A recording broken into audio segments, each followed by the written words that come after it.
Hindi mo ba naiintindihan, Ma? Para sa akin, si Clarita ay tumutulong lang sa mga bagay na kailangan kong ayusin sa buhay ko. Ngunit ang taong mahal ko talaga ay si Cassandra. Siya ang babaeng nais kong bigyan ng mga espesyal na bagay, habang si Clarita ay isang taong matagal nang nasanay na magtiis at magtrabaho ng tahimik. Ang boses na yon ni Emilio ay tila isang matalim na balisong na dumaan sa aking pandinig. Nanunuot hanggang sa kaibuturan ng aking kaluluwa. Nanigas ang aking mga daliri. Sa ilalim ng malamlam na ilaw ng lampara sa sulok ng aming silid, hawak ko ang paborito niyang mamahaling coat. May maliit na punit ito sa balikat na matiyaga kong tinatahi, gamit ang pinakapino at pinakamatibay na sutla, kahit na ang sarili kong mga mata ay kanina pa humihapdi sa antok. 7 taon. 7 taon ko siyang binihisan ng pagmamahal, pero sa isang saglit, hinubaran niya ako ng dangal. Naramdaman ko ang biglang kurot sa aking hintuturo. Ang karayom na kanina ko pa, maingat na itinutusok sa tela, ay bumaon sa aking balat. Isang butil ng pulang dugo ang sumibol at dahan-dahang pumatak sa puting lining ng coat ni Emilio. Pero hindi ko naramdaman ang hapdi sa aking daliri. Ang nararamdaman ko ay ang unti-unting pagguho ng mundo sa loob ng aking dibdib. Tila tumigil ang pag-ikot ng hangin sa paligid. Ang bawat tibok ng puso ko ay naging mabigat, parang mga yabag ng paang naglalakad sa putikan. Iyan ang sinasabi ko sa iyo, Emilio. Sagot ng aking biyena na si Aling Rosa. Ang kanyang boses ay puno ng mapait na tamis. Masyado kang naging maawain sa babaeng yan. Pinatira natin dito, pinakain, binigyan ng pangalan. Pero tignan mo, wala man lang siyang pakinabang sa mga negosyo natin. Isang dekorasyong luma na kailangang palitan. Napahigpit ang hawak ko sa tela. Ang coat na kanina lamang ay simbolo ng aking pag-aalaga ay tila naging isang malamig na bangkay sa aking kandungan. Nais kong sumigaw, nais kong tumayo at itanong kung bakit. Bakit sa kabila ng lahat ng pagtitipid ko, sa kabila ng pagtalikod ko sa sarili kong pangarap para lang maging perpektong asawa at manugang, ay ganito ang halaga ko sa kanila. Pero walang boses na lumabas sa aking lalamunan. Ang tanging naroon ay ang lasa ng pait at ang bigat ng mga luhang pilit kong ibinabalik sa aking mga mata. Bawat sakripisyo ko sa loob ng 7 taon ay nagbalik sa aking gunita. Ang mga gabing hindi ako natutulog para alagaan sila kapag may sakit. Ang mga pagkakataong tiniis ko ang kanilang pangiinsulto sa harap ng maraming tao at ang pananahimik ko sa bawat hinala ng pagtataksil. Lahat ng iyon, itinuring nilang tungkulin ng isang alipin, hindi gawa ng isang nagmamahal. Dahan-dahan, ibinaba ko ang coat sa aking kandungan. Ang dugong pumatak sa tela ay naging isang madilim na mantsa, tila isang selyo ng aking katapusan sa bahay na ito. Ang katahimikan sa paligid ay naging nakabibingi, maliban sa mahina nilang tawanan sa kabilang silid. Tila ipinagdiriwang ang aking unti-unting pagkamatay. Hanggang kailan ako magiging aninong tagalinis ng kanilang mga kasalanan?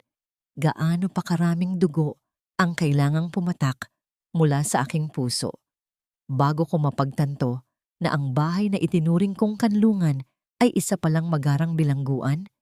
Nanatili akong nakatitig sa kawalan. Ang karayom ay nakatusok pa rin sa aking balat. Isang paalala na sa bawat tahi ng pag-ibig na ibinigay ko, sarili ko palang kaluluwa ang unti-unti kong pinapatay. Kung hindi mo kayang gawing masarap ang simpleng almusal, bakit ka pa namin pinapanatili sa bahay na ito? Ang alat ng sinangag na ito, Clarita, kasing pait ng mukha mo tuwing umaga. Ang boses ni Aling Rosa ay tumama sa akin na parang isang malamig na tubig sa gitna ng aking pagod. 4:00 pa lamang ng madaling araw ay gising na ako. Inihanda ko ang lahat, ang paboritong longganisa ni Emilio, ang mainit na kape na sakto ang tamis, at ang sinangag na punong-puno ng bawang. Ngunit kahit anong linamnam ng pagkaing inihain ko, Hinding-hindi ito magiging sapat sa panlasa ng taong ang puso ay puno ng puot. Yumuko ako at dahan-dahang kinuha ang platong itinulak ni Aling Rosa. Ang aking mga kamay ay nanginginig pa rin, hindi dahil sa lamig, kundi dahil sa hapdi ng mga salitang narinig ko kagabi. Tumingin ako kay Emilio na abala sa pagpindot sa kanyang telepono. Hindi man lang niya ako tinapunan ng tingin. Ang kanyang mga mata ay nagniningning sa tuwa habang may kachat. Isang ekspresyong kailanman ay hindi niya ipinakita sa akin sa loob ng 7 taon. Emilio, mahina kong tawag. Ang boses ko ay tila isang piping pagsusumamo. Ang tuition fee sana ni Liza. Ngayon na ang huling araw ng bayad sa school. Sabi mo kagabi, kukunin mo sa account natin. Tumigil si Emilio sa pagpindot. Unti-unting nawala ang nangiti sa kanyang labi at napalitan ito ng matinding inis. Ibinaba niya ang kanyang telepono sa mesa ng may puwersa. Sapat na upang tumalsik ang ilang patak ng kape sa aking puting apron. Ano ba, Clarita? Pera na naman? Hindi mo ba nakikita na kailangan ko ang pondo para sa bago nating investment? Singhal niya. Masyado kang atat. 1 linggo lang. Hindi naman siguro mapapatalsik si Liza sa eskwelahan. Pero Emilio, delayed na tayo ng 2 buwan. Pagpupumilit ko, ang aking puso ay nagsisimulang kumaba ng marahas. Nag-check ako sa joint account natin kaninang madaling araw. Bakit 0 na ang balance? Halos 500,000 ang nandoon. Pera iyon na pinag-ipunan ko mula sa pagtitinda ko ng mga kakanin at sideline ko sa bookkeeping. Isang nakabibinging katahimikan ang namayani. Si Aling Rosa ay dahan-dahang uminom ng kape habang si Emilio ay umiwas ng tingin. Doon ko naramdaman ang isang malamig na hapdi sa aking sikmura. Ang perang iyon ay ang tanging seguridad namin ni Liza. Huwag mo akong questionin sa pera, Clarita, sabi ni Emilio. Ang boses niya ay nanginginig sa galit na pilit ikinukubli ang kasalanan. Ginamit ko sa negosyo. At kung wala na doon, ibig sabihin ay hindi sapat ang kinikita natin dahil sa luho mo sa bahay na ito. Anong luho, Emilio? Hindi ko na napigilan ang aking boses na tumaas ng bahagya. Kailan ako bumili ng bago para sa sarili ko? Ang suot ko ay 7 taon na. Simula pa noong kinasal tayo. Ang pambayad sa school ng anak mo, itinuring mong luho? Sumasagot ka na? Biglang singit ni Aling Rosa.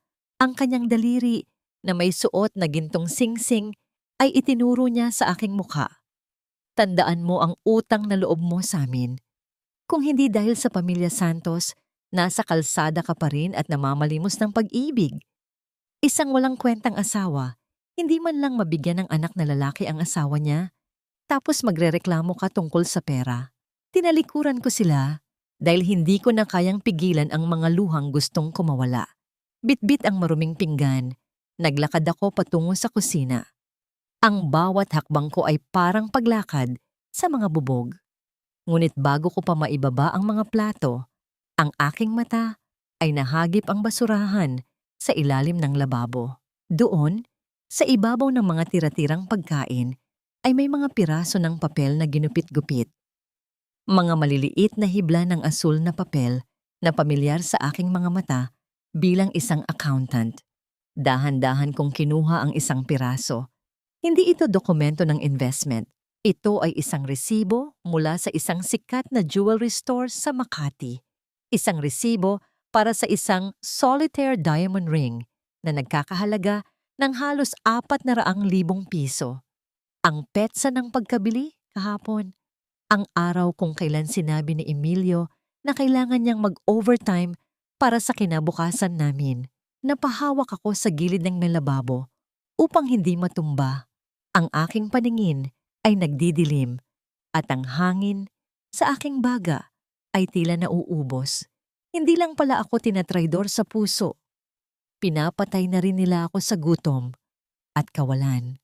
Habang naririnig ko ang tawanan ni na Emilio at Aling Rosa sa dining room, isang kakaibang lamig ang bumalot sa aking pagkatao. Ang Clarita na dating umiiyak ay dahan-dahang namamatay at sa kanyang lugar ay may isang bagong damdamin na sumisibol, isang puot na kasing talim ng karayom na tumusok sa akin kagabi. Muling hinalungkat ng aking kamay ang basurahan, umaasang may iba pang mga ebidensyang itinapon ang kanilang kayabangan. At doon, sa pinakailalim, ay nakita ko ang isang tila buong tumpok ng mga financial statement ng kumpanya ng mga Santos na may mga pulang marka ng pagkakautang at ilegal na transaksyon. Bakit ito narito? Ano ang itinatago nila sa likod ng kanilang marangyang pamumuhay? Matalino ka sana, Clarita, pero mas pinili mong maging tanga para sa pag-ibig. Ang mga salitang iyon ng dati kong propesor sa kolehiyo ay tila isang multong bumubulong sa aking pandinig habang nakaupo ako sa madilim at maalikabok na sulok ng aming imbakan. Sa aking harapan, sa ibabaw ng isang lumang balikbayan box, ay nakalatag ang mga piraso ng papel na hinalungkat ko mula sa basurahan. Ang bawat hibla ng papel ay tila mga bahagi ng isang bangkay na pilit kong binubuo muli. Dahan-dahan ang bawat galaw ko. Ang tanging liwanag na tumatanglaw sa akin ay ang maliit na flashlight mula sa aking lumang telepono. Kinakailangan kong maging maingat.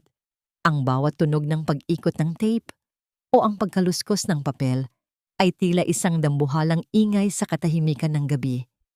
Isang maliit na pagkakamali at maaaring magising si Aling Rosa na tila may pandinig ng isang pusa pagdating sa mga lihim ng bahay na ito. Habang pinagtatagpi-tagpi ko ang mga numero, hindi ko mapigilang bumalik sa alaala ng nakaraan. Noong ako pa ang pinakamahusay na estudyante sa accounting, ang babaeng may malinaw na kinabukasan at matatayog na pangarap. Ngunit lahat ng iyon ay itinapon ko sa hangin nang magmakaawa si Emilio na manatili ako sa tabi niya na hindi ko na kailangang magtrabaho dahil kaya niya akong buhayin. Isang matamis na pangako na naging isang mapait na sumpa. Hindi nagsisinungaling ang mga numero, Clarita. Bulong ko sa aking sarili habang ang aking mga mata ay naniningkit sa pagbabasa. Hindi tulad ng mga labi ni Emilio, ang balance sheet na ito ang nagsasabi ng katotohanan. Naramdaman ko ang panlalamig ng aking mga kamay nang mapagtanto ko ang aking nabubuo. Ang kumpanya ng mga Santos ay tila isang magarang prutas na bulok na sa loob. May 2 set ng bookkeeping, isa para sa publiko at isa para sa kanilang madidilim na transaksyon. Tax evasion, mga pekeng supplier, at mga pondong nawawala na tila bula. Ang investment na sinasabi ni Emilio ay wala kundi isang malaking butas upang pagtakpan ang kanilang mga nakaw na yaman. Sa bawat numerong aking naisusulat sa aking lihim na notebook, nararamdaman ko ang unti-unting pagbabalik ng dati kong pagkatao. Ang Clarita na mahina ay dahan-dahang napapalitan ng isang accountant na handang maningil. Ngunit kasabay ng pagbangon ng aking isipan ay ang kirot ng pag-iisip na ang lahat ng paghihirap ko, ang bawat sentimong tinipid ko, ay napunta lamang sa pagpapakain sa kanilang mga kasalanan. Biglang nanindig ang balahibo ko nang marinig ang isang mahinang tunog mula sa loob ng bahay. Pinatay ko agad ang flashlight. Nanatili akong estatwa sa dilim. Ang aking puso ay tumitibok ng mabilis na tila gustong kumawala sa aking dibdib. Pinakiramdaman ko ang bawat yabag ng paa sa labas ng imbakan, ngunit katahimikan lamang ang sumunod. Nagpasya akong ligpitin ang lahat. Isinililid ko ang aking notebook sa loob ng luma at maruming lona na sapatos na hindi na ginagamit. Habang pababa ako sa hagdan, patungo sa sala, ang landline sa gilid ng mesa ay biglang tumunog. Sa lalim ng gabi, ang bawat ring nito ay tila isang babala na nagpapayanig sa aking buong pagkatao. Dahan-dahan kong kinuha ang receiver. Hindi ako nagsalita. Hinintay ko ang kabilang linya. Emilio, alam kong gising ka pa. Isang boses ng babae ang narinig ko. Hindi ito ang boses ng kanyang kilalang kabit. Mas matanda ang boses na ito, mas seryoso at puno ng awtoridad. Huwag mong isiping makakatakas ka sa akin. Sabihin mo sa nanay mo, kung hindi nyo ibabalik ang kinuha nyo sa akin 10 taon na ang nakalilipas, sisiguraduhin kong pati ang asawa mong si Clarita ay madadamay sa pagbagsak nyo. Nabitawan ko ang receiver. Ang tunog ng pagtama nito sa sahig ay tila isang malakas na putok sa aking pandinig. Hindi lang pala ako ang biktima sa bahay na ito. Ang pamilyang Santos ay may mga aninong pilit nilang itinatago sa ilalim ng kanilang marangyang carpet.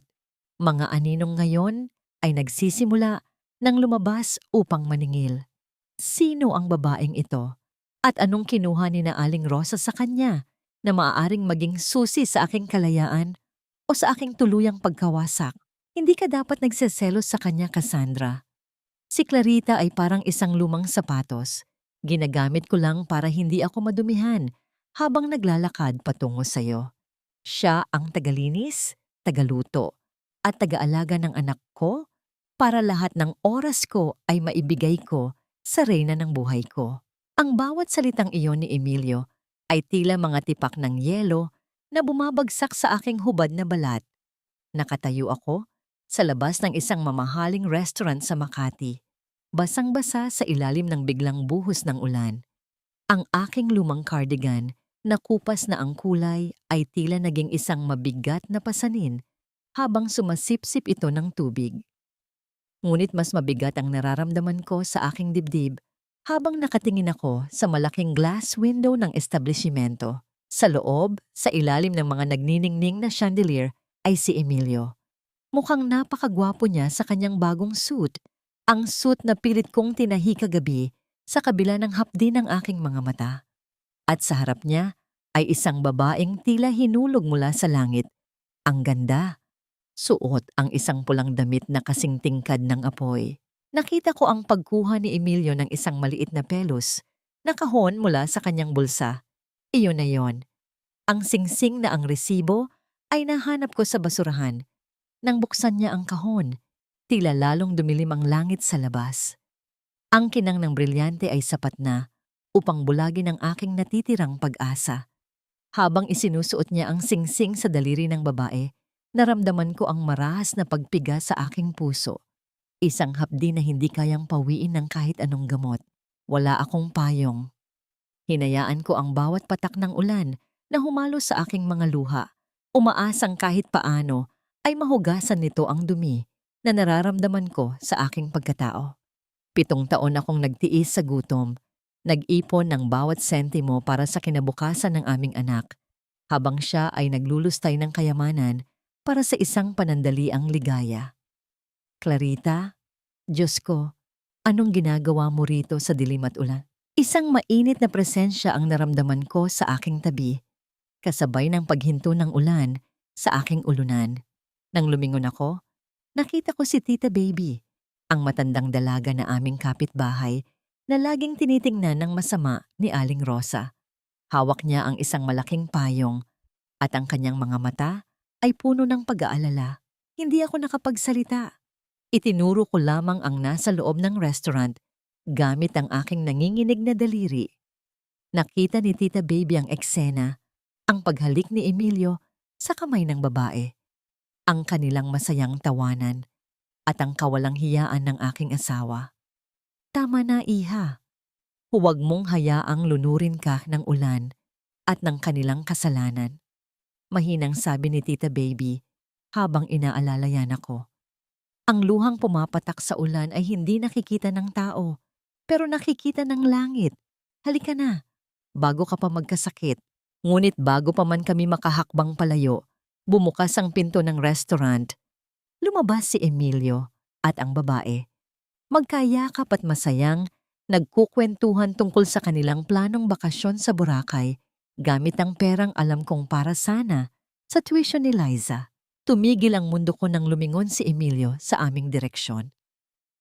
Ang kanyang mga mata na kanina ay puno ng pag-ibig para sa kanyang kabit ay biglang napuno ng matinding gulat at pagkatapos ay puot nang makita ako sa ganoong kalagayan. Basahan sa gitna ng karangyaan. Clarita, anong ginagawa mo rito? Sinusundan mo ba ako? Ang kanyang boses ay tila isang latigo na humahampas sa aking pagkatao. Ang dumi-dumi mo, nakakahiya ka. Umuwi ka na bago mo pa ako ieskandalo rito. Sa sandaling iyon, ang aking tuhod ay tila naging jelly. Ang lahat ng pagod, puyat at sakit ay sabay-sabay na sumabog sa aking sistema. Bago ko pa masagot ang kanyang pambabastos, nagdilim ang aking paningin. Ang huli ko na lamang naramdaman ay ang matigas na semento na tumama sa aking likod at ang sigaw ni Tita Baby na tumatawag ng saklolo. Ngunit sa gitna ng aking kawalan ng malay, isang huling imahe ang tumatak sa aking isipan. Si Emilio na hindi man lang lumapit upang buhatin ako. Bagkus ay hinila ang kanyang kabit palayo upang hindi madumihan ang kanyang mamahaling suit ng aking basang katawan. Ang mga luhang hindi nababayaran ay nagiging lason sa kaluluwa, Clarita. Huwag mong hayaang ubusin ka ng galit. Gamitin mo ito para itayo ang sarili mo. Ang boses ni Tita Baby ay tila isang banayad na haplos sa gitna ng aking nanginginig na katawan. Nagising ako sa isang maliit na silid na amoy langis at sariwang lavender, malayo sa malamig at mapanghusgang hangin ng mansyon ng mga Santos. Nakahiga ako sa isang manipis, ngunit malinis na katre, at sa tabi ko ay isang baso ng mainit na tsa na may kasamang luya. Hinawakan ko ang aking ulo na tila binibiyak sa sakit. Ang huling alaala ko ay ang ulan, ang brilyanteng kumikinang sa daliri ng ibang babae, at ang mukha ni Emilio na puno ng pandidiri habang nakahandusay ako sa semento. Isang mapait na ngiti ang sumilay sa aking mga labi. 7 taon akong naging tapat na asawa, pero sa paningin niya, isa lamang akong mantsa na kailangang burahin. Tita Baby, bakit hindi niyo na lang ako hinayaang doon na lang sa ulan? Mahina kong tanong, ang boses ko ay halos pabulong na dahil sa panghihina. Wala na akong babalikan. Wala na akong halaga. Umupo si Tita Baby sa tabi ko at hinawakan ng mahigpit ang aking kamay. Ang kanyang mga mata na puno ng karunungan ng nakaraan ay tumitig sa akin ng diretsyo. May anak ka, Clarita. May Liza ka na naghihintay sa'yo. At higit sa lahat, may utang ka sa sarili mo. Ang halaga ng isang babae ay hindi nanggagaling sa lalaking nagtaksil sa kanya, kundi sa lakas na mahanap ang kanyang sarili sa gitna ng pagkawasak. Sa sandaling iyon, tila may isang mitya na nagsindi sa loob ng aking dibdib. Ang dating Clarita na laging yumuyuko ay dahan-dahang naglaho, at ang pinalitan ito ng isang malamig na determinasyon. Tama si Tita Baby. Hindi sapat ang umiyak. Kailangan kong lumaban, hindi para sa paghihiganti, kundi para sa katarungan ng bawat segundong ninakaw nila sa akin. Nang bumalik ako sa bahay ng mga Santos kinabukasan, isinuot ko muli ang aking maskara. Nagkunwari akong mahina, nagkunwaring tila walang naalala sa nangyari sa labas ng restaurant. Hinayaan ko silang pagsalitaan ako ng masama, hinayaan ko si Aling Rosa na tawagin akong pabigat dahil sa pagkakasakit ko. Ngunit sa ilalim ng aking katahimikan, ang aking isipan ay tila isang computer na nagtatala ng bawat pagkakamali nila. Ginamit ko ang aking natitirang lakas upang makipag-ugnayan sa isang dating kaklase na ngayon ay isa ng matagumpay na abogado. Sa pamamagitan ng isang lihim na mensahe, humingi ako ng tulong kung paano i-secure ang aking mga ebidensya. At habang natutulog ang buong bahay, dahan-dahan akong pumasok sa opisina ni Emilio. Ang bawat tibok ng puso ko ay tila isang tambol na nagbababala sa katahimikan ng gabi. Gamit ang isang maliit na flash drive, sinimulan kong i-install ang isang software na magbibigay sa akin ng access sa lahat ng kanyang mga email at financial transactions. Pinanood ko ang loading bar sa screen, pulot-pulo. Dahan-dahan, tila isang orasan na nagbibilang ng nalalabing oras ng kanilang kasinungalingan. 10, 20, 50%. Ang liwanag ng monitor ay tumatama sa aking mukha. Nagpapakita ng aking mga matang wala nang bakas ng takot, tanging lamig na lamang. Alam kong kapag natapos ang prosesong ito, wala nang balikan. Itataya ko ang lahat, pati ang aking kaligtasan para lamang mabawi ang dignidad na tinapaktapakan nila. Siyam na po't siyam na kumpleto na. Hihilahin ko na sana ang flash drive nang biglang bumukas ang ilaw sa buong silid. Ang nakasisilaw na liwanag ay tila isang sampal sa aking katinuan.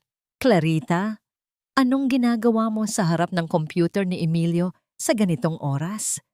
Nakatayo sa pintuan si Aling Rosa, suot ang kanyang mamahaling robe at hawak ang kanyang rosaryo. Ngunit ang kanyang mga mata ay tila isang buwayang nakakita ng biktima. Ang kanyang tinig ay hindi puno ng pagtataka, kundi ng isang mapanganib na hinala na maaaring tumapos sa aking plano bago pa man ito makapagsimula. Magnanakaw ka ba, Clarita? O sadyang wala ka lang talagang modo at pati sa dilim ay naghahalughog ka ng mga gamit na hindi sayo? Ang boses ni Aling Rosa ay tumama sa aking likuran na tila isang latigo. Nanigas ang aking buong pagkatao. Ang flash drive na bitbit ko ay tila nagbabaga sa aking palad. Isang ebidensya na sapat na upang itapon ako sa kalsada o higit pa. Dahan-dahan akong lumingon, pilit na pinapakalma ang bawat kalamnan sa aking muka upang hindi ipakita ang takot na lumalamon sa akin. Nakatayo siya roon. Ang kanyang mukha ay nababalot ng anino. Tanging ang ningning ng kanyang mga gintong alahas at ang hawak niyang rosaryo ang nagbibigay ng liwanag sa kanyang mapanghusgang presensya. Isang mabilis na pag-iisip ang dumaan sa aking utak. Ibinalik ko ang aking mapagkumbabang anyo, ang balikat na laging nakayuko, ang mga matang laging nakatingin sa sahig. Naglilinis lang po ako, ma. Mahina kong sagot. Ang boses ko ay nanginginig. Isang emosyong hindi ko na kailangang pekein. Nakita ko po kasing naiwang bukas ang computer ni Emilio. Akala ko po ay nakalimutan niya. Baka uminit at masira. Alam niyo naman pong kailangan niya iyan para sa trabaho niya. Lumapit si Aling Rosa sa akin. Ang bawat hakbang niya sa sahig na gawa sa nara ay tila isang babala. Inabot niya ang aking mukha at hinawakan ang aking baba ng may puwersa, sapat na upang maramdaman ko ang talim ng kanyang mga kuko. Huwag mo akong lokohin, Clarita. Alam nating dalawa na ang utak mo ay hindi kasing talino ng mga numerong hinahawakan ng anak ko. Huwag kang magmamarunong. Baka ang pagmamalasakit mo ang maging sanhi ng pagpapalayas ko sa iyo ng tuluyan. Binitawan niya ako ng may pandidiri. Tila ba nadumihan ang kanyang mga daliri sa pagdikit sa aking balat. Nang lumabas siya ng silid, doon lamang ako nakahinga ng maluwag. Ang flash drive ay ligtas na nakatago sa loob ng aking suot na medyas. Lumipas ang ilang araw at ang buong kabahayan ng mga Santos ay naging abala para sa Grand Charity Gala ng parokya. Si Aling Rosa ang pinuno ng mga kababaihan sa simbahan, ang tinaguriang Santa Rosa ng kanilang komunidad dahil sa kanyang mga donasyon. Nakasuot siya ng isang mamahaling puting terno. Ang kanyang belo ay tila isang korona ng kabanalan. Ngunit habang inaayos ko ang laylayan ng kanyang damit, alam ko ang dumi na itinatago ng kanyang mapuputing kasuotan. Sa gitna ng pagdiriwang, habang ang lahat ay abala sa pagkain at pagpupuri sa kabutihan ng mga santos, nagkunwari akong masama ang pakiramdam upang makalayo sa karamihan. Nagtago ako sa likod ng mga kurtina sa opisina ng simbahan kung saan alam kong magpupulong si Aling Rosa at ang kanyang matagal ng accountant na si Mr. Solar. Kailangan nating ilipat ang pondo mula sa St. Jude Foundation bago matapos ang buwan. Narinig ko ang boses ni Aling Rosa. Wala na ang lambing ng isang debota. Pinalitan ito ng lamig ng isang negosyante. Ang pagkatalo ni Emilio sa kasino at ang mga hiningi niyang alahas para sa babae niya ay umubos sa budget ng kumpanya. Gamitin mo ang pangalan ng orphanage para pagtakpan ang butas. Pero senyora, Malaking halaga po yan. Kapag nalaman ng obispo, walang makakaalam kung gagawin mo ng tama ang trabaho mo. Putol ni Aling Rosa. Iyon ang dahilan kung bakit kita binabayaran ng malaki. Ang pera ng mga bulag na deboto ay pera ko na rin. Nanginginig ang aking kamay habang hawak ang aking telepono sa ilalim ng mesa. Dahan-dahang pinindot ang record button.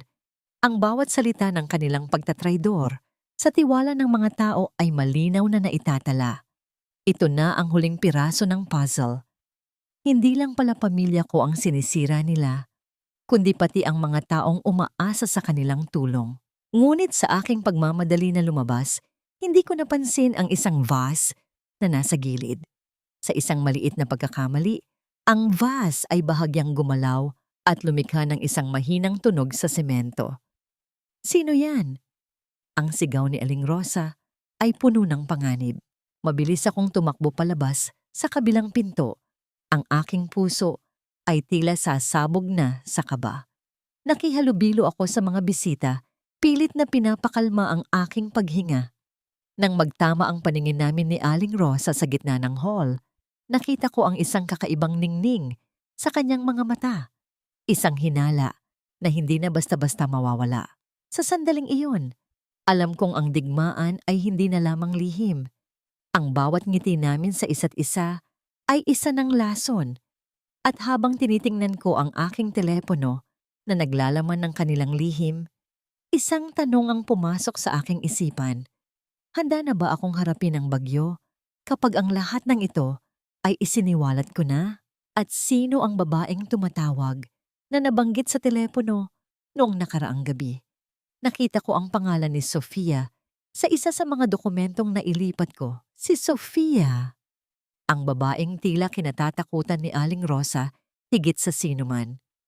Ang hapdi ng kanyang palad na dumampi sa aking pisngi ay hindi kasing sakit ng lamig ng kanyang mga mata. Sa bawat pintig ng aking namamagang mukha, tila may isang bahagi ng aking puso ang tuluyan ng naging bato. Nakatayo ako sa gitna ng aming sala. Ang aking ulo ay nakiling sa gilid dahil sa lakas ng pagkakasampal ni Emilio. Hawak-hawak ko pa rin ang isang baso ng mainit na tubig at ang gamot na balak ko sanang ibigay sa kanya dahil alam kong masama ang kanyang pakiramdam pag-uwi mula sa opisina. Isang simpleng pagmamalasakit, isang huling pagtatangka na maging mabuting asawa, ngunit nauwi ito sa isang marahas na pagpapakita ng kanyang puot. Kasalanan mo ito, Clarita. Ikaw ang malas sa buhay ko. Sigaw ni Emilio, ang kanyang mukha ay pulang-pula sa galit. Habang iwinagayway niya ang isang sulat mula sa Bureau of Internal Revenue. Bakit ngayon pa sila magkakaroon ng audit? Bakit ngayon pa naging mabusisi ang bangko sa mga accounts natin? Siguradong ang daldal mo sa mga kapitbahay kaya tayo napag-iinitan. Hindi ako umimik.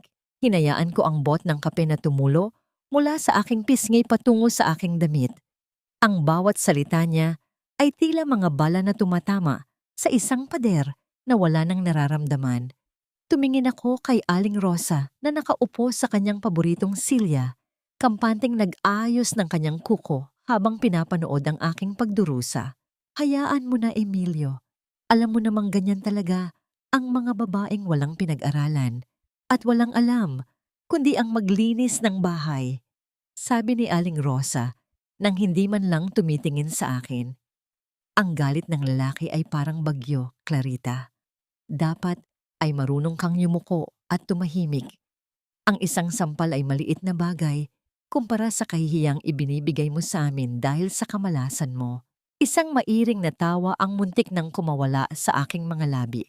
Ang kahihiyan, sila na nagnanakaw sa simbahan, sila na naglulustay ng pera para sa mga kabit at sugal, sila pa ang may ganang magsalita tungkol sa kahihiyan. Dahan-dahan kong ibinaba ang baso ng tubig sa mesa. Ang tunog ng pagdampi ng salamin sa kahoy ay tila isang hudyat ng aking huling pagtitimpi. Tumingin ako nang diretso sa mga mata ni Emilio. Wala nang luha, wala nang takot. Tanging isang madilim at malalim na katahimikan ang namayani sa aking pagkatao. Bakit ka nakatingin ng ganyan? Bulyaw ni Emilio. Tila nairita sa biglang pagbabago ng aking aura. Akala mo ba ay matatakot mo ako sa pananahimik mo? Lumapit ako sa kanya ng isang hakbang. Ramdam ko ang kanyang pagkabigla, ang bahagyang pag-atras ng kanyang katawan nang makita ang lamig sa aking mga mata. Inilapit ko ang aking mukha sa kanyang pandinig, sapat na upang maramdaman niya ang aking hininga, ngunit sapat din upang hindi marinig ni Aling Rosa ang aking sasabihin. Lahat ng kinuha mo sa akin, Emilio, lahat ng luhang pinaluha mo, at lahat ng barya na ninakaw mo para sa ibang babae, ibabalik mo yon sa akin nang may kasamang interes. Bulong ko, ang bawat salita ay tila isang sumpa na nanunuot sa kanyang katinuan. Hindi mo lang alam, pero sa bawat sampal na ibinibigay mo, unti-unti mo ring binubuwag ang sarili mong kaharian. Anong sabi mo? Ang kanyang boses ay nanginginig na ngayon sa pagitan ng galit at isang hindi maipaliwanag na kaba. Hindi ko siya sinagot. Tinalikuran ko sila at naglakad patungo sa aking silid nang may direksyon at dangal. Ngunit bago ko tuluyang isara ang pinto, narinig ko ang malakas na pagtunog ng telepono sa sala. Isang tawag na alam kong magpapabago sa lahat. Ang audit na kinatatakutan niya ay simula pa lamang. Ang software na inilagay ko sa kanyang computer ay nagsimula ng magpadala ng mga ulat sa mga tamang tao. Habang nakasandal ako sa likod ng pinto, hinawakan ko ang aking pisngi. Masakit pa rin, mainit pa rin ang hapdi. Pero sa gitna ng dilim, isang ngiti ang sumilay sa aking mga labi. Dahil sa bawat sampal na tinanggap ko, alam kong malapit na ang araw na sila naman ang luluhod sa harap ko para humingi ng tawad. Ngunit may isang bagay na gumagambala sa akin. Sino si Sofia na nabanggit sa isa sa mga email ni Emilio na nahagip ng aking software? Ang Sofia na sinasabing may hawak ng kalahati ng shares ng kumpanya ng mga Santos bago ito nawala 10 taon na ang nakalilipas? Ang katarungan ay hindi laging dumarating sa anyo ng isang malakas na kulog. Minsan, ito ay dahan-dahang gumagapang sa dilim. Kasing tahimik ng mga hakbang ko sa pasilyong ito, dala ang mga dokumentong wawasak sa inyong lahat. Isang linggo na ang lumipas mula nang maramdaman ko ang hapdi ng palad ni Emilio sa aking pisngi. Ang pasa ay naglaho na, ngunit ang lamig sa aking puso ay lalo lamang tumindi. Habang nagluluto ako ng hapunan, naririnig ko ang marahas na pagbukas at pagsara ng mga drawer sa opisina ni Emilio. Ang bawat kalabog ng kahoy ay tila isang musika sa aking pandinig. Ang musika ng kanyang pagkapraning. Hindi ko mahanap. Ma, may nawawalang mga files sa computer ko. Pati ang mga physical records ng St. Jude Foundation wala sa vault. Ang sigaw ni Emilio ay umaalingaw-ngaw sa buong bahay, puno ng desperasyon. Tahimik akong nagpatuloy sa paghihiwa ng mga rekado. Hindi nila alam na ang mga dokumentong hinahanap nila ay ligtas na nakatago sa ilalim ng kutsyon ni Liza. Bago ko pa ito nailipat sa opisina ni Attorney Ramos, ang dati kong kaklase na ngayon ay aking sandigan. Sa gitna ng kaguluhan nila, nagkunwari akong kukuha ng labada sa labas upang makatagpo si Attorney Ramos sa isang maliit at madilim na kanto, malapit sa palengke. Ang aming pagkikita ay mabibilis. Puno ng tensyon, ngunit puno rin ng pag-asa. Clarita, nahanap ko ang butas na hinahanap natin. Bulong ni Attorney Ramos habang iniabot sa akin ang isang asul na folder. Ang bahay na tinitirhan niyo ngayon, hindi ito pagmamay-ari ng mga Santos. Ayon sa lumang titulo na nakuha ko, ito ay nakapangalan pa rin sa iyong yumaong ama. Ginamit lang ni Aling Rosa ang isang pekeng deed of sale. 10 taon na ang nakalilipas para angkinin ito habang nagluluksa ka. Nanigas ako sa aking kinatatayuan. Ang bahay na ito, ang lugar kung saan ako naging alila sa loob ng 7 taon, ay akin pala sa simula't simula pa lang. Ang bawat pagtitiis ko sa ilalim ng bubong na ito ay isang malaking insulto sa alaala ng aking magulang. Ginamit nila ang aking kahinaan at kawalan ng malay noon upang nakawin ang tanging pamanang iniwan sa akin. Salamat, Attorney Ramos, sabi ko. Ang aking boses ay gumaralgal ngunit puno ng puot. Ano ang susunod nating hakbang? Naisampa ko na ang petisyon para ianal ang peking bentahan. Dahil sa mga ebidensyang ibinigay mo tungkol sa kanilang illegal na yaman, mas lalong hihina ang depensa nila. Pero kailangan mong mag-ingat. Kapag nalaman nilang hawak mo na ang titulo, gagawin nila ang lahat para pigilan ka. Pagbalik ko sa bahay, nadatnan ko si Emilio na nakasubsob sa kanyang mesa. Ang kanyang buhok ay gulo-gulo at ang kanyang mga mata ay nanlalalim. Ang mga tawag mula sa bangko ay hindi na tumitigil. Ang bawat ring ng telepono ay tila isang hatol ng bitay para sa kanya. Clarita, ipagtimpla mo ako ng kape. Bilisan mo! Sigaw niya nang hindi tumitingin. Dahan-dahan akong lumapit sa kanya, bitbit ang tasa ng kape. Ngunit sa halip na ilapag ito ng maayos, itinapat ko ang folder na bitbit ko sa harap ng kanyang mukha.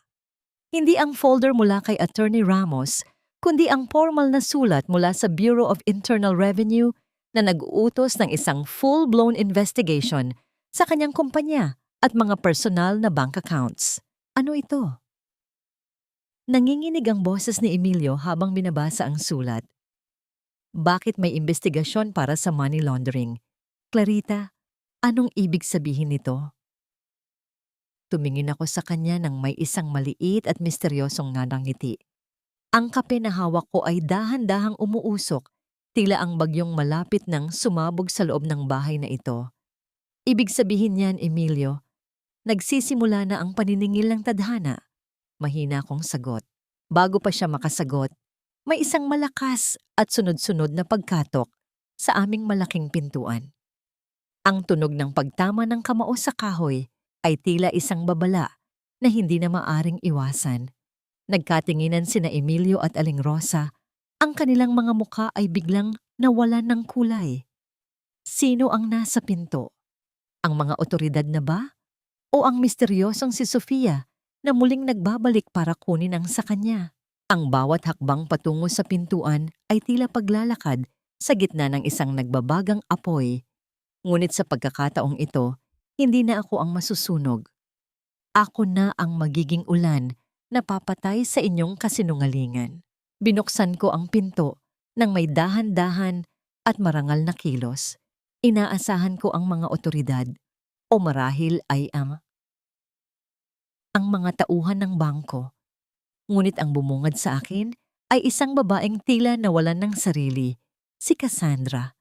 Ang babaeng nagniningning sa pula noong nakaraang gabi ay nakatayo ngayon sa aming pintuan, nagulo-gulo ang buhok, humihingal, at ang mga mata ay puno ng takot at galit. Nasaan si Emilio? Emilio! Sigaw niya, hindi na inalintana ang kahihihiyan sa harap ng aming mga kapitbahay. Nagmamadaling lumabas si Emilio mula sa sala. Kasunod si Aling Rosa na tila nabulabog ang kanyang pagdarasal. Ang gulat sa mukha ni Emilio nang makita ang kanyang kabit sa aming mismong tahanan ay sapat na upang mabigyan ako ng isang panandaliang ligaya. Cassandra, anong ginagawa mo rito? Bakit ka nag-iiskandalo? Nanginginig ang boses ni Emilio habang pilit niyang itinutulak ang babae pabalik sa labas. Huwag mo akong hawakan! Tinampal ni Cassandra ang kamay ni Emilio. Bakit na-block ang lahat ng credit cards na ibinigay mo sa akin? At ang kotseng regalo mo? Kinuha ng mga lalaking nagsasabing hindi mo pa nababayaran ang utang sa kumpanya? Akala ko ba ay ikaw ang hari ng negosyong ito? Pinahiya mo ako sa harap ng mga kaibigan ko. Isang malamig na tawa ang kumawala kay Aling Rosa. Lumapit siya kay Cassandra nang may mapanghusgang tingin. Ang kanyang mga kamay ay nakahalok kip-kip sa kanyang dibdib. Kaya pala pamilyar ka. Ikaw ang babaeng kumakain sa palad ng anak ko. Isang makati at makapiling babae na ngayon ay humihingi ng tulong dahil wala nang makulimbat. Ma, tumigil ka. pagmamakaawa ni Emilio, ngunit huli na ang lahat. Hindi ako aalis hanggang hindi mo binabayaran ang lahat ng ipinangako mo sa akin, Emilio. Sigaw ni Cassandra. Ang kanyang boses ay tila isang matalim na sirena sa katahimikan ng gabi. Sinabi mo sa akin na palalayasin mo na ang asawa mong katulong. Sinabi mo na sa akin mapupunta ang bahay na ito. Sa puntong iyon, tila huminto ang mundo para sa lahat. Tumingin si Aling Rosa sa akin at pagkatapos ay kay Emilio. Ngunit ako, nanatili lamang akong kalmado. Naglakad ako patungo sa kusina at kumuha ng isang baso ng malamig na tubig. Inilapag ko ito sa mesa sa harap ni Cassandra nang may dahan-dahang paggalang. Uminom ka muna, Cassandra. Mahina kong sabi. Ang aking boses ay tila isang malalim na lawa sa gitna ng bagyo. Kailangan mo iyan dahil mahaba-haba pa ang gabi. At kailangan mo ring malaman ang katotohanan. Anong katotohanan? Tanong ni Cassandra, habang nanginginig na kinuha ang baso. Ang mga regalo, ang alahas, ang kotse, lahat ng iyon ay binili gamit ang pera na hindi sa kanya. Galing iyon sa mga ilegal na transaksyon at nakaw na pondo ng simbahan. Paliwanag ko, habang tinititigan ng diretso si Emilio. At dahil nasa ilalim na ng investigasyon ang lahat ng assets ng pamilya Santos, bawat sentimong ibinigay niya sa iyo ay ituturing na bunga ng krimen. Kukunin yan ng gobyerno at maaaring madamay ka pa sa kaso. Ang baso sa kamay ni Cassandra ay dahan-dahang nadulas at tumama sa sahig. Ang tunog ng pagkabasag ng salamin ay tila isang hudyat ng tuluyang pagkawasak ng kanilang mga pangarap. Ang tubig ay kumalat sa sahig, humahalo sa alikabok at dumi ng kanilang pagtataksil. Nagsisinungaling siya. Huwag kang maniwala sa kanya, Cassandra. Sigaw ni Emilio. Ngunit ang kanyang mga mata ay nagnanakaw na ng tingin sa pintuan, tila naghahanap ng matatakasan. Sinungaling ka! Ang matunog na sampal ni Cassandra ay tumama sa kabilang pisngi ni Emilio. Ang pisnging hindi ko nadampian ng aking palad, ngunit nadampian ng karma. Ginamit mo lang ako. Akala ko ay yayaman ako sa'yo. Iyon pala ay itatapon mo lang ako sa bilangguan. Habang nag-aaway ang dalawa, lumapit sa akin si Aling Rosa. Ang kanyang mukha ay puno ng matinding puot. Ikaw ang may gawa nito, Clarita. Sinira mo ang pamilya ko. Akala mo ba ay mananalo ka? Hinding-hindi mo makukuha ang bahay na ito. Ngumiti ako sa kanya. Isang ngiti na puno ng kapayapaan at tagumpay. Hindi ko na kailangang kunin, Aling Rosa. Dahil sa batas, matagal na itong sa akin. At bukas ng umaga, ang mga pulis naman ang papasok sa pintuang ito. Ngunit sa gitna ng sigawan, may isang itim na sasakyan na huminto sa labas ng aming gate. Isang babaeng nakasuot ng itim na damit at malaking sombrero ang bumaba. Ang kanyang bawat galaw ay puno ng misteryo at kapangyarihan. Nang makita ni Aling Rosa ang babae, biglang nawalan ng lakas ang kanyang mga tuhod. Napakapit siya sa braso ng sofa. Ang kanyang rosaryo ay nalaglag sa sahig. Sofia, ang mahinang bulong ni Aling Rosa, ang boses ay puno ng kilabot na hindi ko kailanman naririnig sa kanya. Sino si Sofia? At bakit ang isang pangalan ay sapat na upang patigilin ang mundo ng isang mapagmataas na Aling Rosa? Akala mo ba, Rosa, ay mananatiling nakabaon ang mga lihim sa ilalim ng lupang ninakaw mo? 10 taon akong naghintay. 10 taon kong binuo ang bawat piraso ng aking pagkatao na winasak ninyo. Ngayon, nandito na ako para bawiin ang lahat, pati ang huling hininga ng inyong kayabangan. Ang boses ng babaeng nagngangalang Sofia ay tila isang malamig na hangin galing sa sementeryo, nanunuot sa bawat buto at nagpapatigil sa tibok ng puso. Nakatayo siya sa gitna ng aming sala. Ang kanyang itim na belo ay dahan-dahang inialis upang ipakita ang isang mukhang puno ng pait, ngunit bakas ang dating ganda.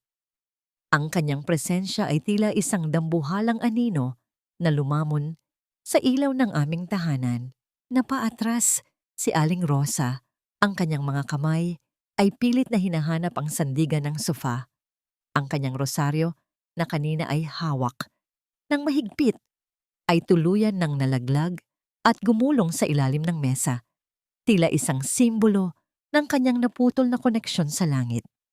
Ang kanyang muka ay nawalan ng kulay, naging kasing puti ng pader, at ang kanyang mga labi ay nanginginig sa takot. Sofia, paanong patay ka na?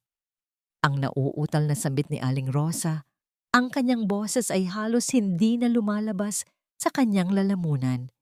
Isang mapait na ngiti ang sumilay sa mga labi ni Sofia. Lumapit siya kay Aling Rosa nang may dahan-dahang hakbang. Ang bawat tunog ng kanyang sapatos sa sahig ay tila isang martilyo na nagpapako sa kaba ng aking biyenan. Ang hustisya ay hindi namamatay, Rosa. Natutulog lang ito. At sa tulong ng isang anghel sa loob ng bahay na ito, muli akong nagising. Tumingin si Sofia sa aking direksyon. Isang maikling pagtango ang ibinigay niya sa akin. Isang lihim na pagkilala na kami ay magkakampi sa laban na ito. Doon ko napagtanto ang lahat. Si Sofia ang babaeng nasa mga dokumentong ipinadala ko kay Attorney Ramos. Siya ang tunay na may-ari ng kalahati ng Santos Enterprises bago siya puwersahang pinirma ng mga pekeng dokumento at pinalabas na namatay sa isang aksidente 10 taon na ang nakalilipas. Anong ibig sabihin nito, Ma? Ang tanong ni Emilio. Ang kanyang boses ay puno ng kalituhan at takot habang nakatingin sa kanyang ina at kay Sofia. Sino siya? At anong kinalaman natin sa kanya? Ang kinalaman niyo? Humarap si Sofia kay Emilio. Ang kanyang mga mata ay tila nagbabaga. Ang kumpanyang ipinagmamalaki mo, ang kotseng ipinangsusundo mo, sa kabit mo, at ang bahay na ito na inaangkin niyo. Lahat ng iyan ay itinayo sa ibabaw ng aking dugo at pawis. Kinalimutan niyo ako. Itinapon niyo ako sa dilim. Pero tignan niyo, ang dilim na yon ang nagturo sa akin kung paano kayo pabagsakin. Sa labas ng aming gate, isang puting sasakyan ng bangko ang huminto. Bumaba ang isang sheriff at ilang mga lalaking nakasuot ng uniforme. Ang tunog ng pagbukas ng gate ay tila isang hudyat ng aming katapusan. Pumasok sila sa loob ng bahay ng may dalang mga papel at pulang sticker. Senyora Rosa Santos, Mr. Emilio Santos. Ang boses ng sheriff ay formal at walang emosyon. Mayroon kaming utos mula sa korte na i-freeze ang lahat ng inyong assets at ipadlock ang ari-ariang ito dahil sa kasong syndicated estafa at falsification of public documents. Mayroon kayong 1 oras para ilabas ang inyong mga personal na kagamitan. Hindi maaari. Hindi niyo pwedeng gawin ito. Sigaw ni Aling Rosa. Pilit na humahawak sa mga mamahaling vase na tila ba maililigtas siya ng mga ito. Akin ang bahay na ito. Akin ang lahat ng ito. Habang nagkakagulo, lumapit ako kay Emilio na nakatulala sa gitna ng sala. Ang kanyang mundo ay gumuho sa isang kisap mata. Si Cassandra, ang kanyang kabit, ay matagal na palang tumakas sa likod bahay nang marinig ang tungkol sa mga pulis. Iniwan siyang mag-isa sa gitna ng bagyo. Emilio, mahina kong tawag. Ang boses ko ay puno ng kapayapaan sa gitna ng kanilang kaguluhan. Sabi ko sa iyo, nagsisimula na ang paniningil. Ang brilyanteng ibinigay mo sa kanya ay hindi mo na mababayaran. Ang dangal na kinuha mo sa akin, ngayon ay kinukuha na sa iyo ng tadhana. Tumingin siya sa akin. Ang kanyang mga mata ay puno ng pagsisisi at pagmamakaawa. Ngunit huli na ang lahat. Wala nang puwang para sa kanyang mga luhang buwaya. Habang isa-isang nilalagyan ng pulang sticker ang kanilang mga gamit, naramdaman ko ang isang kakaibang ginhawa sa aking dibdib. Ang bigat na dinala ko sa loob ng 7 taon ay tila dahan-dahang naglalaho. Ngunit sa gitna ng tagumpay na ito, isang tanong ang nananatili sa aking isipan habang nakatingin kay Sofia. Sapat na ba ang pagbawi sa yaman para mahugasan ang lahat ng sakit ng nakaraan? O mayroon pa silang itinatagong mas madilim na lihim na hindi pa natin natutuklasan. Sa isang sulok, nakita ko si Aling Rosa na dahan-dahang naglalakad patungo sa kanyang lihim na vault sa dingding. Ang kanyang mga kamay ay nanginginig habang pilit na binubuksan ito. Ano ang pilit niyang isinasalba sa huling sandali ng kanyang pagbagsak? Hindi na kayo kailangan ng bahay na ito dahil ang bahay na ito mismo ang nagsusuka sa inyong mga kasalanan. Tapos na ang oras ninyo sa ilalim ng bubong na hiram, Rosa. Tapos na ang paghahari-harian nyo sa lupang diniligan ng aking mga luha. Nakatayo ako sa gitna ng sala. Suot ang aking pinakamagandang damit. Isang asul na sutla na matagal kong itinago sa ilalim ng aking mga luma at kupas na kasuotan. Sa bawat dako ng bahay naririnig ang malakas na tunog ng mga maletang isinasara, ang kaluskos ng mga plastik na supot kung saan pilit na isinisiksik ni Aling Rosa ang kanyang mga natitirang luho. Ang bawat kalabog ng mga gamit na inilalabas ng mga tauhan ng bangko ay tila isang masayang musika na nagdiriwang sa aking kalayaan. Si Emilio ay nakaupo sa isang sulok, nakasubsob ang mukha sa kanyang mga palad. Wala na ang mapagmataas na lalaking nanampal sa akin. Wala na ang asawang itinuturing akong katulong. Ang kanyang mga balikat ay nakayuko. Nanginginig sa bawat hikbi ng pagsisisi na alam kong huli na para pakinggan. Clarita, babe, please. Ang kanyang boses ay tila isang basag na plaka, puno ng desperasyon habang gumagapang siya patungo sa aking paanan. Ayusin natin ito. Mag-uumpisa tayo ulit. Para kay Liza, di ba? Alam kong mahal mo pa ako. Huwag mo kaming itapon sa kalsada. Tumingin ako sa kanya ng may halong pait at awa. Dahan-dahan kong iniawas ang aking paa nang tangkain niyang hawakan ng aking suot na sapatos. Mahal?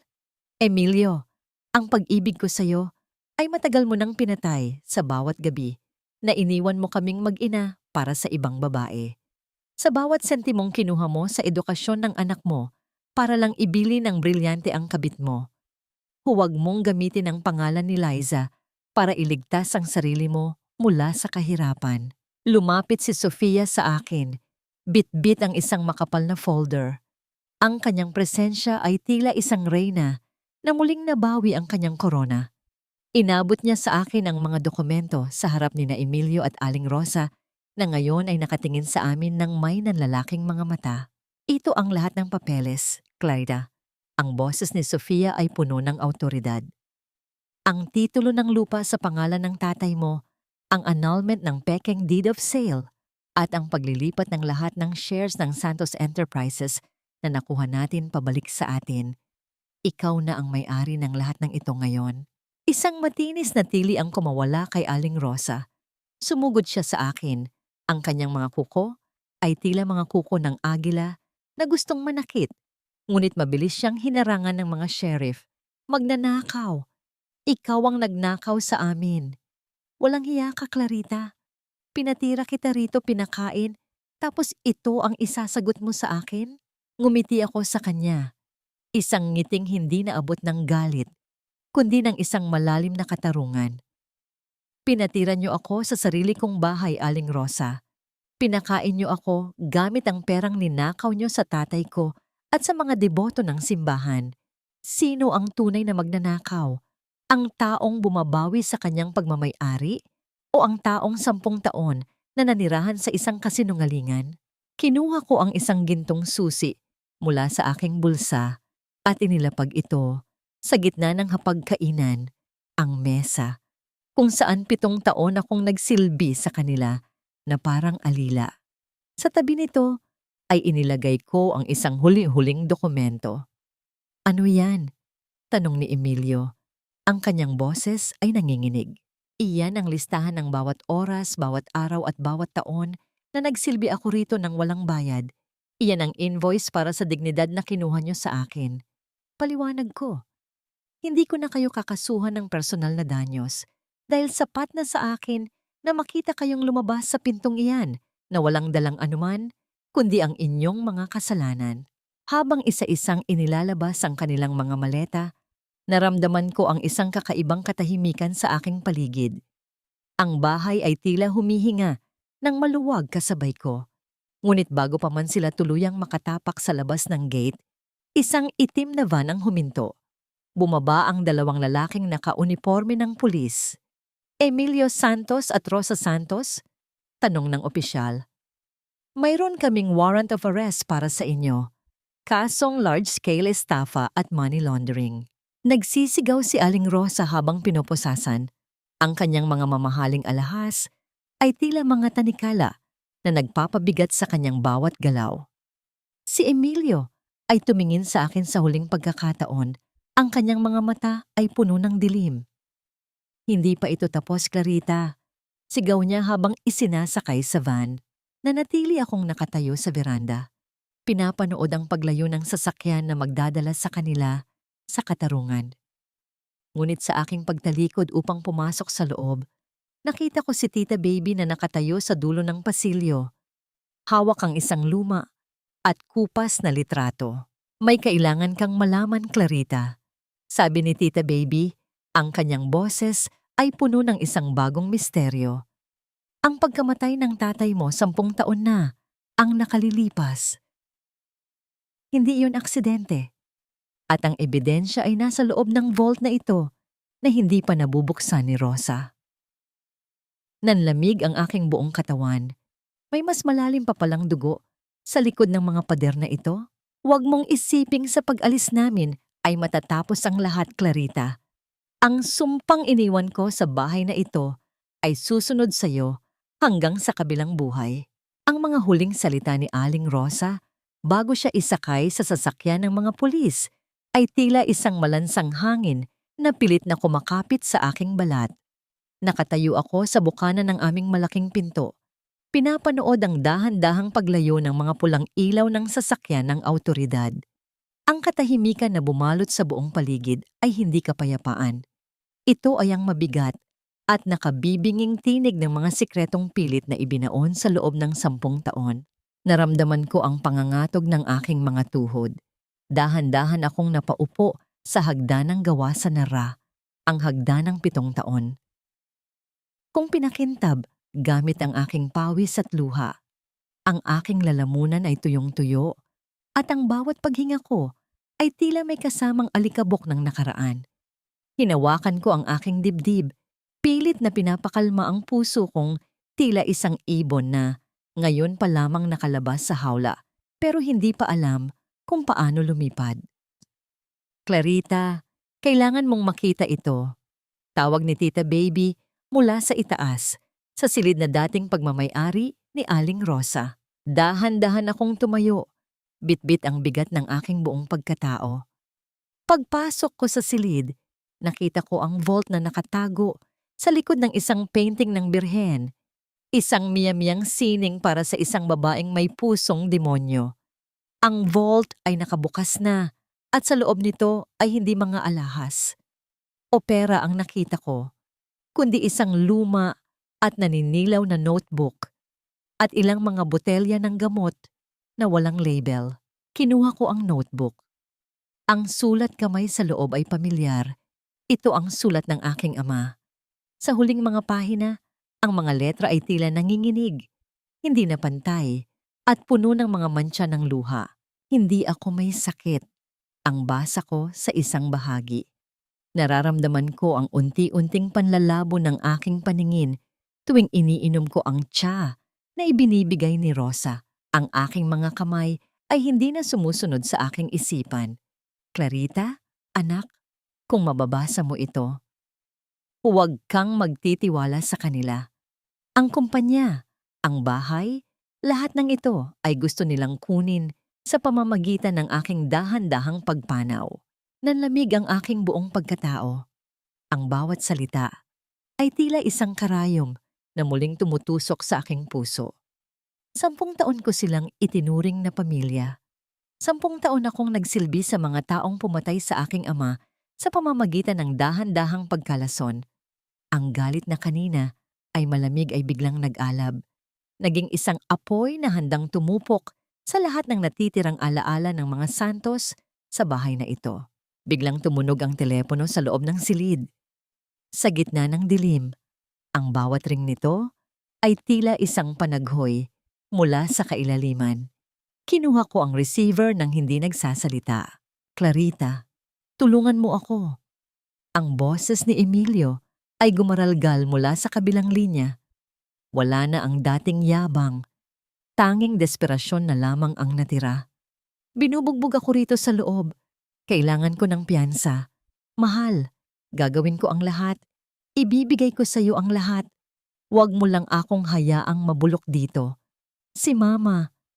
Inatake siya sa puso pagdating sa presinto. Ikaw lang ang pag-asa namin. Isang malamig na tawa ang kumawala sa aking mga labi. Isang tawa na puno ng pait at katarungan. Emilio, ang pag-asa ay para sa mga taong may konsensya. Ang tanging nararapat sa inyo ay ang dilim na ibinigay niyo sa akin at sa tatay ko sa loob ng 10 taon. Huwag mo na akong tatawagan muli. Mabulok kayo, sa impyernong kayo rin ang nagtayo. Ibinaba ko ang telepono nang may matinding pinalidad.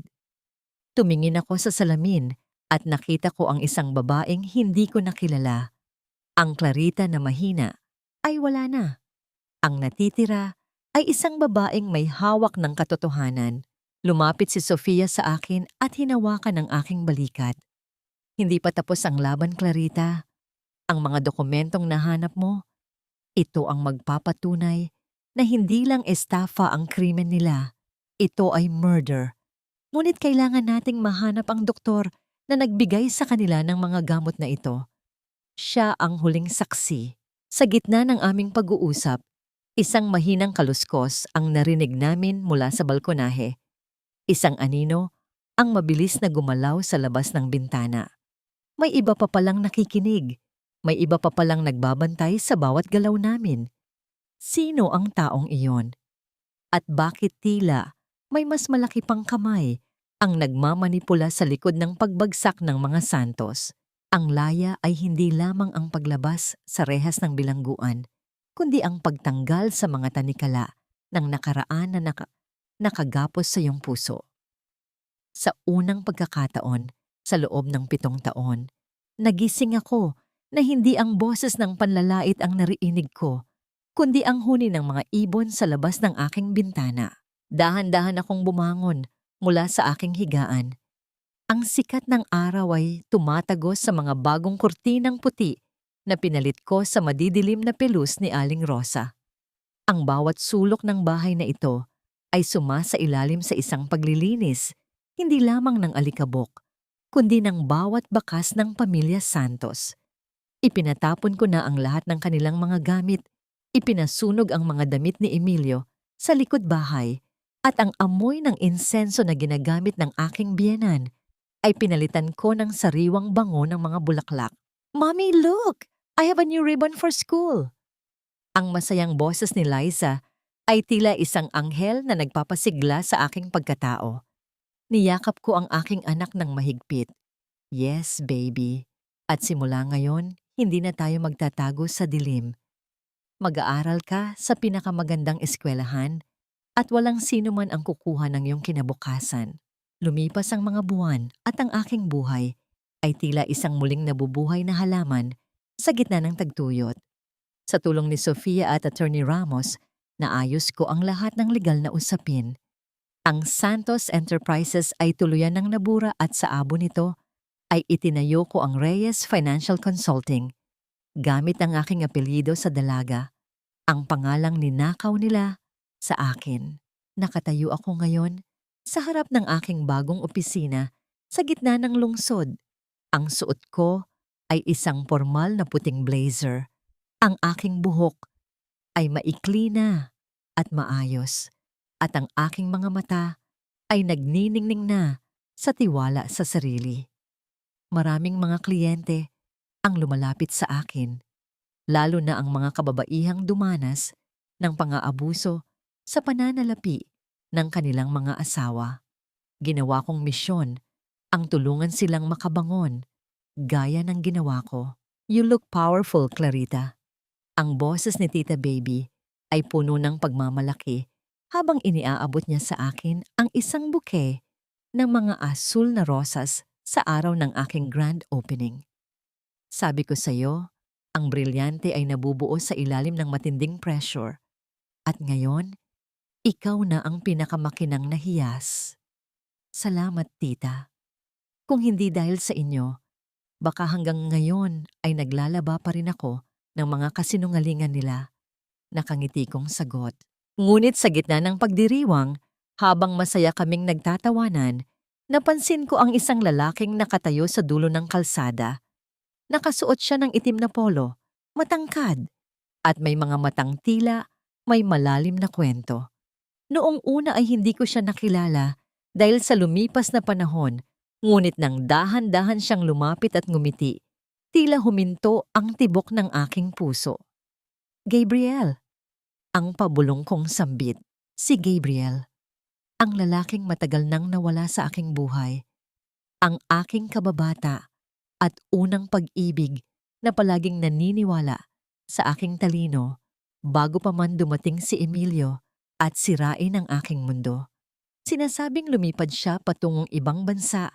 10 taon na ang nakalilipas para mag-aral ng medisina at mula noon ay wala na akong balita sa kanya.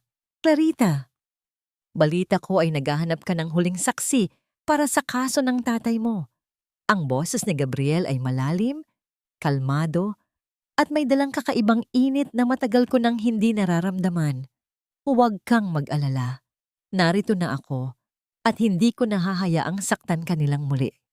Naramdaman ko ang isang kakaibang kilig na humahaplos sa aking dibdib. Isang damdamin na akala ko ay patay na. Ngunit kasabay ng kanyang pagdating ay ang muling pagkabuhay ng isang pangamba.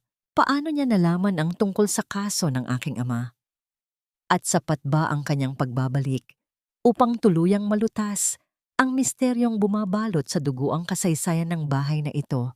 O isa lamang siya sa mga bagong piraso ng isang laro na hindi ko pa lubos na nauunawaan? Ang katotohanan ay parang isang matalim na scalpel, masakit kapag hinihiwa ang iyong balat. Ngunit kailangan upang alisin ang bulok na bahagi ng iyong nakaraan. Sa loob ng 10 taon, ang sugat ng pagkamatay ni Papa ay hindi kailanman naghilom dahil ang laso ng pagdududa ay nanatili sa aking sistema. Nakatayo kami ni Gabriel sa veranda ng aking opisina habang dahan-dahang lumulubog ang araw, nagbibigay ng kulay kahel at lila sa abot tanaw. Ang ihip ng hangin ay banayad, humahaplos sa aking mukha na tila isang paalala na ang bagyo ay lumipas na, ngunit ang mga bakas nito ay narito pa rin. Tiningnan ko ang mga kamay ni Gabriel, mga kamay ng isang doktor, malinis, matatag, at tila may kakayahang magkumpuni ng mga pusong nawasak. Hindi ako basta-basta umalis noon, Clarita. Simula ni Gabriel, ang kanyang boses ay tila isang malalim na himig na nagpapatahimik sa ingay ng aking isipan. Noong intern pa ako sa ospital, kung saan dinala ang tatay mo, nakita ko ang mga resulta ng toxicology report. Pero bago ko pa ito mailabas, tinakot ako ni Aling Rosa. Sinabi niyang papatayin niya ang pamilya ko kung hindi ako lalayo. Bata pa ako noon, Clarita. Natakot ako. Naramdaman ko ang isang mainit na luhang gumulong sa aking pisngi. Hindi dahil sa galit sa kanya, kundi dahil sa pag-unawa sa tindi ng kapangyarihang ginamit ng mga santos para busalan ang lahat. Dahan-dahang itinaas ni Gabriel ang kanyang kamay at pinunasan ang aking luha gamit ang kanyang hinlalaki. Ang haplos niya ay maingat, puno ng paggalang, at may dalang init na matagal ko nang ipinagkait sa aking sarili. Narito ang mga kopya ng orihinal na medical records, Clarita. Iniabot niya sa akin ang isang lumang envelope. Itinago ko ito sa loob ng 10 taon sa isang safe deposit box sa ibang bansa. Ito ang huling pako sa kabaong ng mga santos. Hindi na lang sila magnanakaw. Sila ay mga mamamatay tao. Kinabukasan na nagpasya akong bisitahin si Emilio sa loob ng bilangguan, hindi dahil sa awa, kundi dahil kailangan kong makita ang kanyang mukha. Kapag tuluyan ng gumuho ang kanyang huling pag-asa, ang amoy ng luma at mamasa-masang semento ay sumalubong sa akin. Naririnig ang kalansing ng mga rehas at ang mahihina at malulungkot na boses ng mga bilanggo. Nang makita ko si Emilio sa likod ng salamin, halos hindi ko siya nakilala. Ang dating makinis niyang balat ay puno na ng pasa. Ang kanyang mga mata ay nanlalalim at puno ng takot. Wala na ang kanyang suot na suit. Tanging ang kulay kahel na uniforme na lamang ang nagpapaalala sa kanyang bagong katayuan. Clarita, salamat! Salamat at dumating ka! Ang kanyang boses ay nanginginig habang hawak-hawak niya ang receiver ng telepono. Sabi ko na nga ba ay, hindi mo ako matitiis. Kunin mo na ang mga abogado mo. Ilabas mo ako rito. Si Mama, hindi na siya nakakapagsalita simula nang atakihin siya. Ikaw na lang ang mayroon kami. Tumingin ako sa kanya ng may malamig na mata. Inilapit ko ang orihinal na toxicology report sa salamin upang makita niya ito ng malinaw. Ang kanyang mga mata ay nanlaki at ang kanyang labi ay dahan-dahang nawalan ng kulay. Hindi ako naparito para ilabas ka, Emilio. Mahina, ngunit matatag kong sabi. Naparito ako para sabihing nadagdagan ang kaso niyo. Murder, Emilio. Pinatay niyo ang tatay ko. Alam mo ba kung gaano kasakit ang mamatay ng dahan-dahan dahil sa lason? Ganoon din ang nararamdaman ko ngayon habang pinapanood kitang mabulok dito. Hindi totoo yan. Si Mama ang may gawa niyan. Wala akong kinalaman. Sigaw ni Emilio, ang kanyang boses ay puno ng pagtataksil sa sarili niyang ina sa huling pagkakataon upang iligtas ang kanyang sarili. Huli na ang lahat, Emilio. Ang bawat sentimong ninakaw niyo, ang bawat luhang pinaluhan niyo sa amin ni Papa. Ngayon ay sisingilin na ng batas. Tumayo ako at tinalikuran siya. Clarita, maghintay ka. Sigaw niya, pilit na hinahampas ang salamin. May isa ka pang hindi alam, ang tungkol kay Gabriel. Akala mo ba ay nagbalik siya para sa'yo? May lihim siyang kasunduan kay Sofia. Ginagamit ka lang nila para makuha ang natitirang yaman ng mga Santos. Tumigil ako sa aking paglalakad. Naramdaman ko ang isang biglang kurot ng kaba sa aking dibdib. Lumingon ako kay Emilio, ngunit ang kanyang mukha ay nababalot na ng isang demonyong nangiti. Isang huling pagtatangka na sirain ang aking bagong natagpuang kapayapaan. Huwag kang magtiwala sa kahit kanino. Clarita, ang huling babala ni Emilio bago siya kinaladkad ng mga gwardiya pabalik sa kanyang selda. Nang lumabas ako ng bilangguan, sinalubong ako ni Gabriel na may dalang mainit na kape at isang yakap na tila isang ligtas na kanlungan. Ngunit sa likod ng aking isipan, ang mga salita ni Emilio ay tila isang malansang bulong na hindi ko maalis. Sino ba talaga si Gabriel? At ano ang tunay na ugnayan nila ni Sofia sa likod ng aking likuran?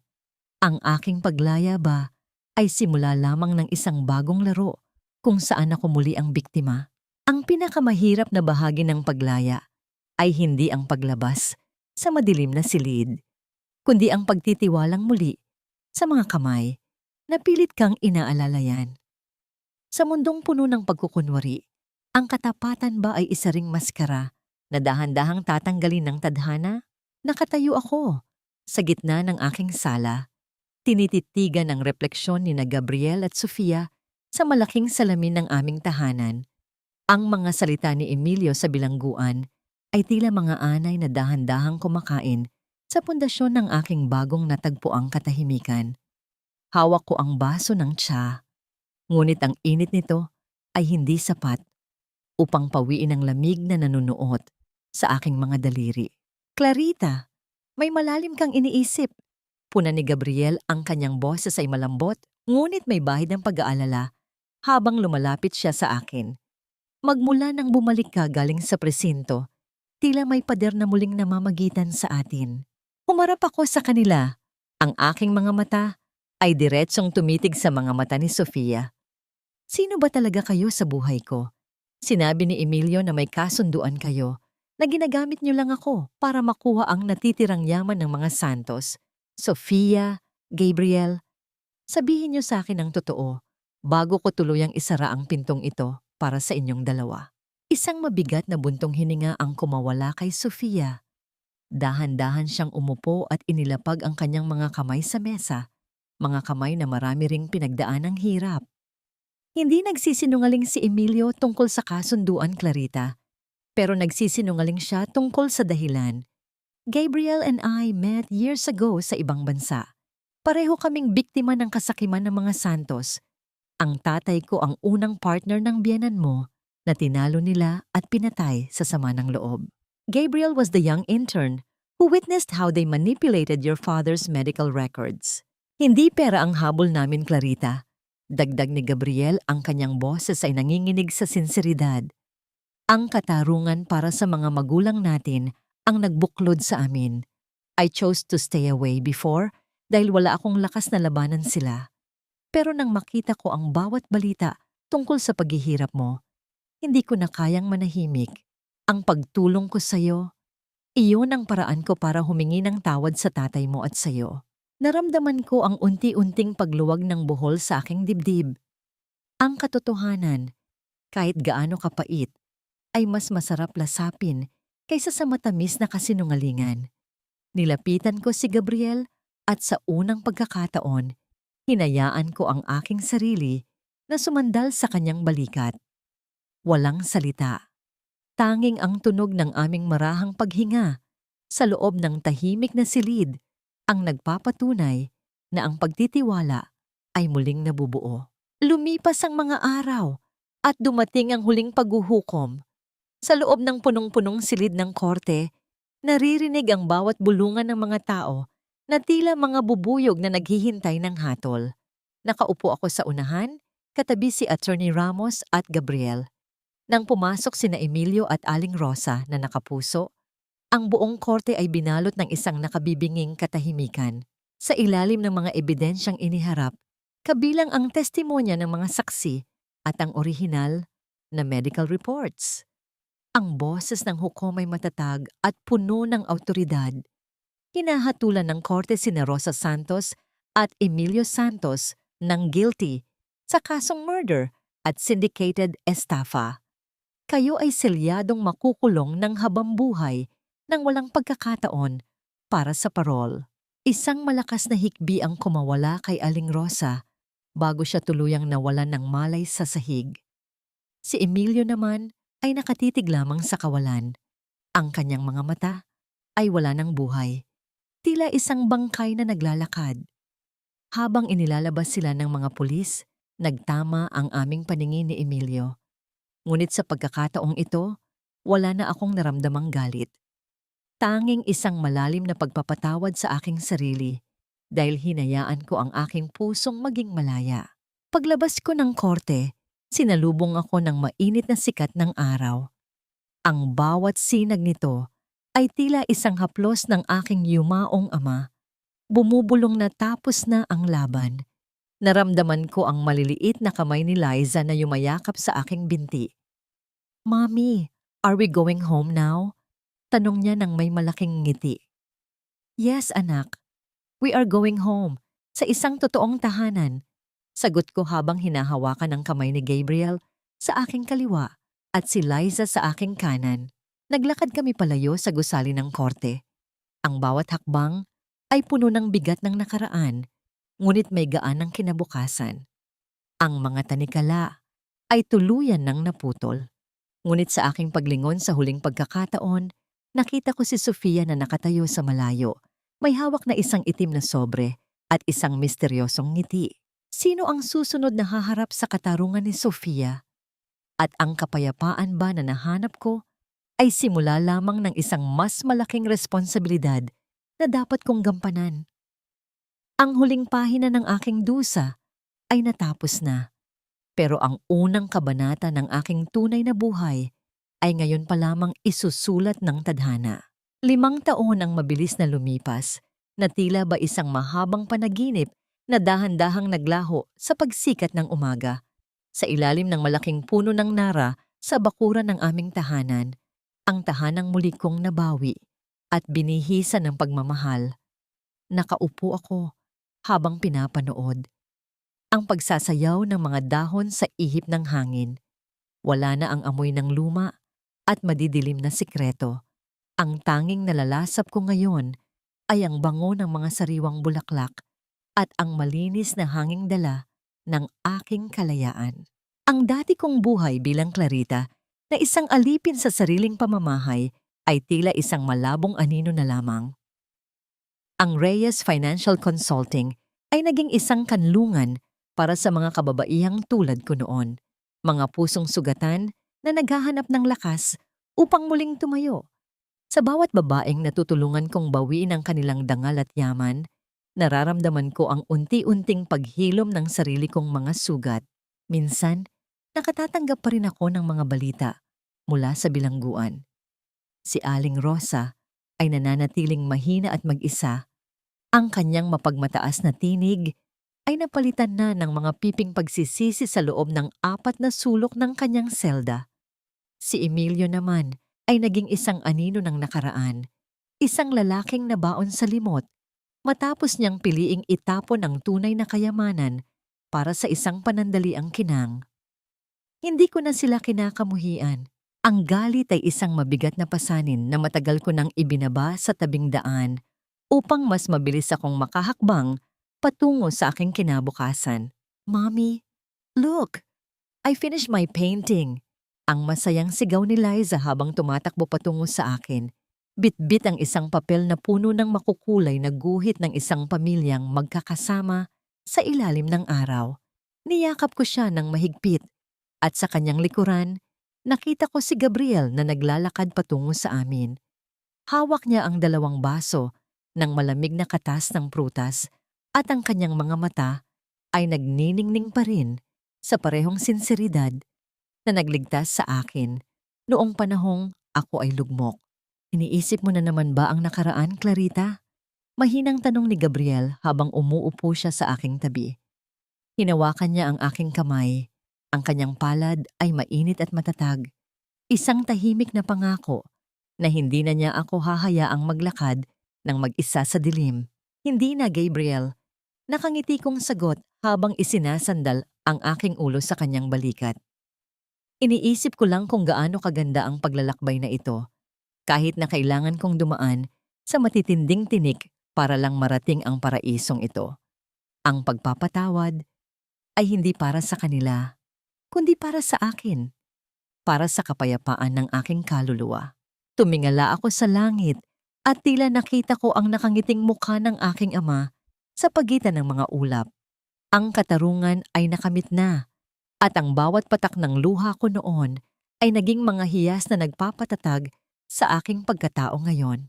Natutunan ko na ang tunay na halaga ng isang babae ay hindi nasusukat sa haba ng kanyang pagtitiis, kundi sa tapang niyang talikuran ang lahat ng nagpapababa sa kanyang pagkatao upang yakapin ang buhay na karapat-dapat para sa kanya.